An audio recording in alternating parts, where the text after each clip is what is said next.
If we have longevity as our goal, we want long life and quality of life. Now we're going to get into, whoops, I'm getting ahead of myself. We're talking about the three things that I said we were going to talk about, but now we're going to focus on chocolate as it represents food. Anybody interested in this topic, this is a wonderful book. It's one of the best ones we've seen. Dr. Lisa Mosconi, she is Associate Director of the Alzheimer's Prevention Clinic at, where? What?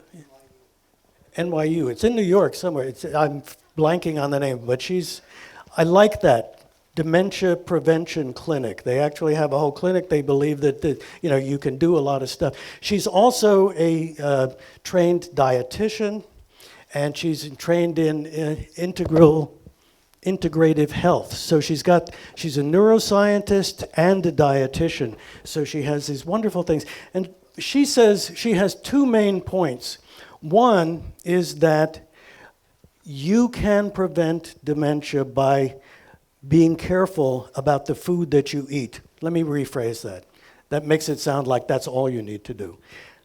By eating well, you can put your brain in a better position to prevent dementia than otherwise. Your brain, or food rather, can be your brain's best friend or it can be your worst enemy.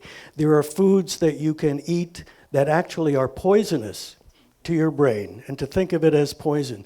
Other foods are actually good for your brain and make your brain stronger.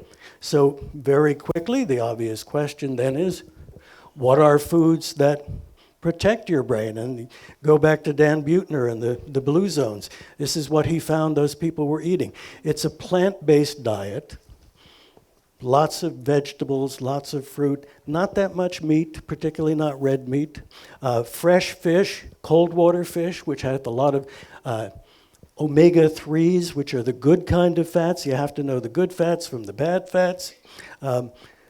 Legumes, whole wheat, whole grains, not processed greens. Very quickly, what are the foods that injure your brain? Oh, everybody's groaning. That's what we wanted. Why do we want these things? Michael, this is all the good stuff. But it tastes good because it's processed to reach the bliss point. Anybody know what the bliss point is? Be careful, because when its shelf life is preserved so it'll be on the shelf for a long time, it's going to shorten your life at the same time. But you don't have to eliminate it. A slice of a little candy bar once in a while, but do like Sarah did. She ate 2 chocolate turtles a day, not a huge amount. So you can still have these things, but do it in a mindful way, and importantly, be in control of that. Michael? Manufactured foods are not real foods. They're processed foods. And like Roger's saying, the manufacturers are putting excess sugar, excess fat, excess salt in there because we love that stuff, and it becomes addictive. So what we want to do instead is go back and do the other foods. As a general rule, you can start putting it over here. Thank you. As a general rule, you want to stick with real foods, not foods that have been manufactured in some factory. And one of the foods, obviously, that we want to talk about, the real food... Time out. Everybody stop, freeze. We are doing this to distract your attention from what Michael's saying for the next 2 slides. It'll take us a few minutes. Now, you hold on to that chocolate and don't you do anything but look at it. Please. Is anybody in here a chocoholic? Okay, then we're going to place police next to each of you for speeding tickets. Here's what we're going to do. Don't eat the chocolate. We're going to pass these out. Go ahead and pass them out. But what we want to do is to have you understand that in a few minutes we're going to do taste aerobics that we debuted at the Smithsonian. And this is important that you not do anything but look. Don't even smell it. Try your best to inhibit that frontal lobe. Michael, thank you. The one point that I was going to make is you want to stay with real foods, and the real food in chocolate is cacao, cocoa. And Roger will tell you, why cacao is so good for you. It's the sugars, the extra sugars and fats that are added to candy and chocolate that are the bad sides of it, but it's the cacao which is the beneficial food. Roger? The next few minutes, I'm going to teach you the techniques that we found that when we invented this back in the early 2000s for our clinical trial, we didn't know that science would catch up and actually show that when you concentrate on the food that you're eating and eat that one bite very slowly, we can put an imaging machine and show that your brain is activating and paying attention long enough for you to actually find flavors, find textures that you never found before, and it could be the same favorite food you had. We don't, in this test or in this brain break, we don't try to find your favorite food, but what we do is we have Concordia's team create a one-of-a-kind elixir with Aztecian chocolate, and I can't remember what else is in that. But you'll be able to have this sip, and we've got a second taste aerobics that we're going to have you practice that. And then afterwards, there are 3 more created dishes in the lobby for you to have and taste it with the technique I'm going to teach you right now. And that technique, called taste aerobics, was when we found that all of these on the screen, all of these happen when you eat chocolate in a mindful way that does not mean Snickers and Hershey's. You can have those every so often, but try to have 1 bite or 2 bites and then have some more later in the afternoon. But look at all that happens here, especially mood. When your mood is lifted with just a little piece of chocolate, mood doesn't happen accidentally. It's because you saw a baby, or you saw a puppy dog, or you listened to music, or you smelled chocolate and then tasted it. Your brain has a, hear that? I named that a neurosquirt. And when Michael heard that, he said, we can't be naming important things like the explosion of neurotransmitters in your brain and chemicals that are called neurochemicals when you have that joy of something or that savoring of something. But that's what it is. It's a neurosquirt. And when you get that squirt by eating chocolate or by hugging a baby, it doesn't suck back into your brain when you say goodbye to the baby or you finish that candy bar or you say to that puppy, thank you for letting me touch their ears. Or anybody know what puppy breath is? Oh, if you've never had puppy breath into your nose, you have no idea what euphoria is. And euphoria, by the way, is the word that Michael and I found in the literature describing what happens to the human brain after it eats chocolate. Now, not everybody, and if you have an allergy, do not try this. But I'm going to take you through taste aerobics. Thanks to Darren and his team, we're going to talk about the science of good taste to try to improve your sense of smell for the rest of your life. But you can't outsource what we're going to teach you. You have to do the work of practicing because, as I told you earlier, when you're going to do it slowly, you want to look at it. So everybody, are you ready? I'm going to take you through the gustatory system and the olfactory. Those are the 2 names of our brain's system. Stick out your tongue to me, please. There it is. That's the tongue that has 5 senses. And none of them are important to taste compared to the sense of smell. Those 5 are, what are they? Sour, bitter, sweet. 2 more. Salty. There's 1 more. A few, I heard the word, umami, savory, all of you went. When we grew up, we had 4 of them. Suddenly in 2008, they discovered that they could prove there's a 5th one that's the taste of an amino acid in meat and it's in MSG and soy sauce.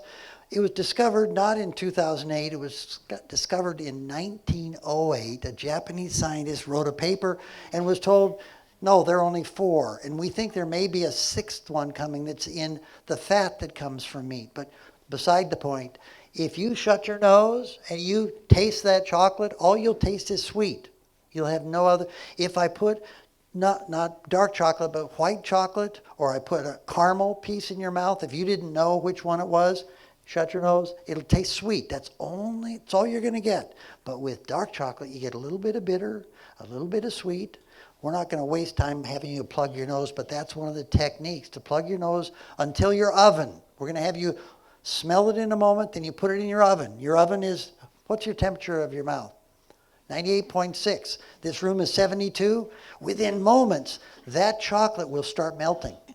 You're going to use your sense of touch to feel on your tongue the slow melting of that chocolate. I don't want you to wait for it all to melt, because what you're going to do is know that this is already pre-melted. But if you do this with a piece of chocolate, take the time to have it melt. But what we're going to do is skip that part and have you simply sip a little bit in a moment. And you're going, don't sip it yet. And what you're going to do is you're going to even shut your eyes and try to get the essence. Swish it around your mouth before you swallow it. And then tell me if that taste reminds you of anything. And raise your hand if you have a comment on what the taste was. So again, we're going to do all of these. Look at everybody, sniff it now. Sniff it. Now stop there. Another teaching point. You do not sniff by taking a sample, taking a whatever's in your hand or in a cup of soup or a cup of coffee. You don't do this because all the odorants went into your lungs. You have to stop them. Let me go back a moment here. Right here on the screen, that's your top of your mouth. It's the only place in the human body that your neurons actually touch the outside world. Everything else is translated from sound goes here and is translated. Eyesight goes in here. You got no neurons in your eyeballs. It sends it to your occipital lobe. Everything with touch. So we're now at a point where we're going to have you actually take a sip. Hold it in your mouth. Go ahead. Hold it in your mouth. I'm going to be quiet and let you savor it. Swish it around. All right.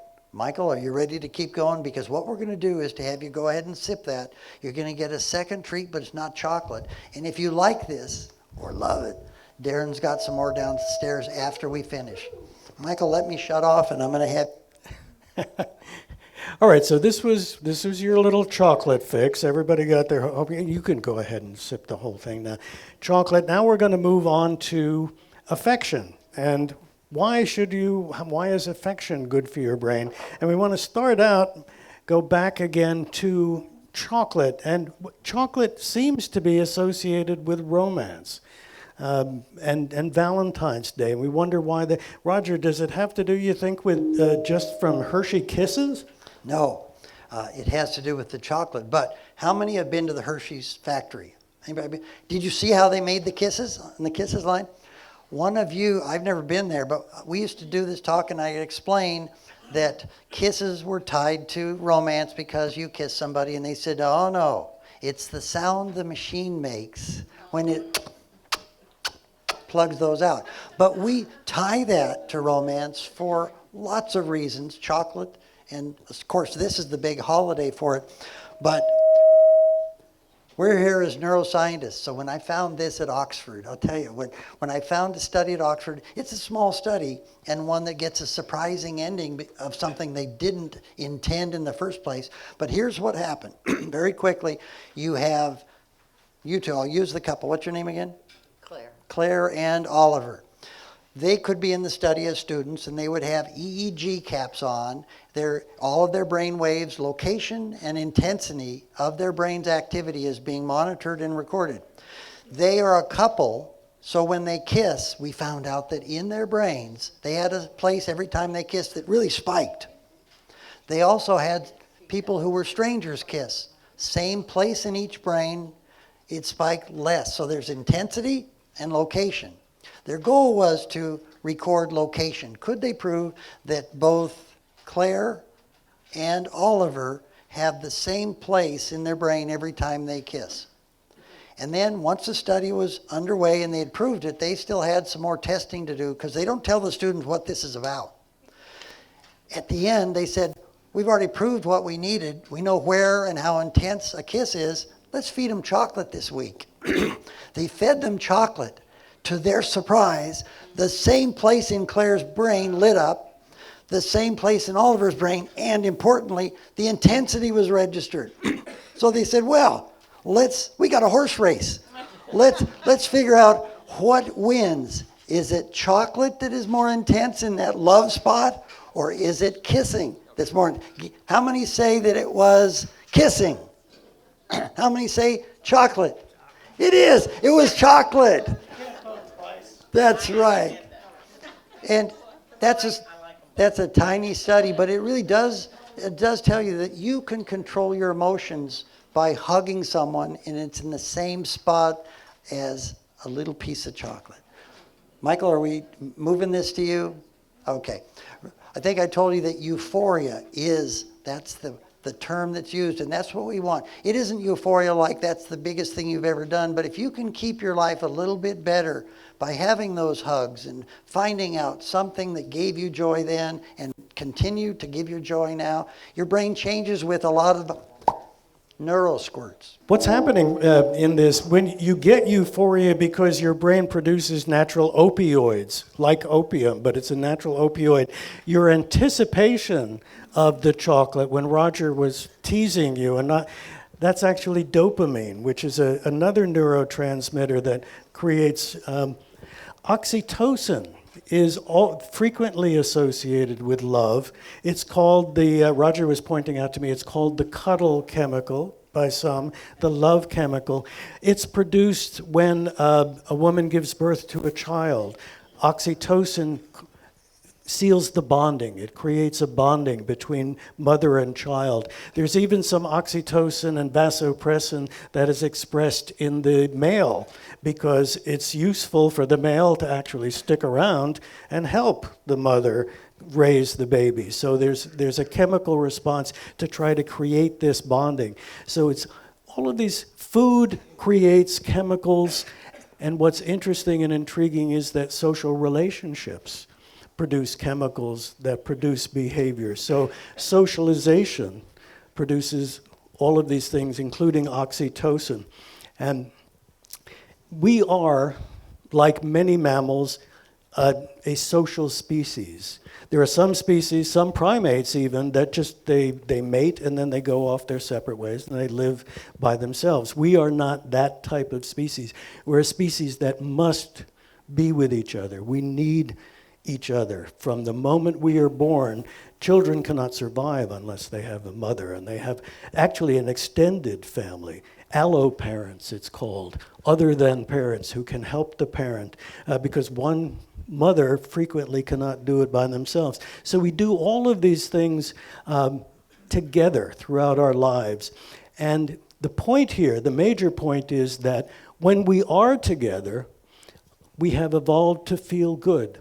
And we are healthy. We feel good. Our mood is better. We actually are healthier when we are with other people and we feel supported. We feel like we are part of a tribe. The converse is true. When we feel isolated, when we feel like we are being excluded from the tribe, the body translates that as danger. Because it really is a survival, especially when, back in the days, hunter-gatherer days, if you were excluded from your tribe, it meant you were done for. So that's the way the body responds. So loneliness is a very important issue. Roger, you want to sort of pick up there? I want to make sure that everyone understands that there's a difference, and the science is studying the difference between isolation or social isolation and loneliness. Loneliness is the perception that you are alone, that you don't belong, that you don't get joy in going to groups anymore. So you may have a friend who goes places, but they may be suffering from loneliness. And loneliness is nothing to be dealt with lightly. But we think that when a community like Concordia and other robust communities that know the science of loneliness and how dangerous it can be, they understand what you can see in the TED Talk that Michael and I put together that really hits on loneliness is now being put into a category of 4 medical signals that are adverse. They're called adverse medical signals. Your body is screaming to you. First is thirst. Second is food. The third is pain. And the new one is loneliness. There's a cellular meltdown, a cascade, momentum, when you don't have water. You quit thinking. If you're going to need water every day, if you don't get it, that's the only thing your body will do to survive. Your brain simply has to have it. It tells the body, do something. I'm dying. The second signal doesn't take a day, but within a short period of period of days, if you don't have food, your body is shouting, I'm no longer hungry, I'm starving. You start breaking down your system, you'll die. The third one is pain, intense pain.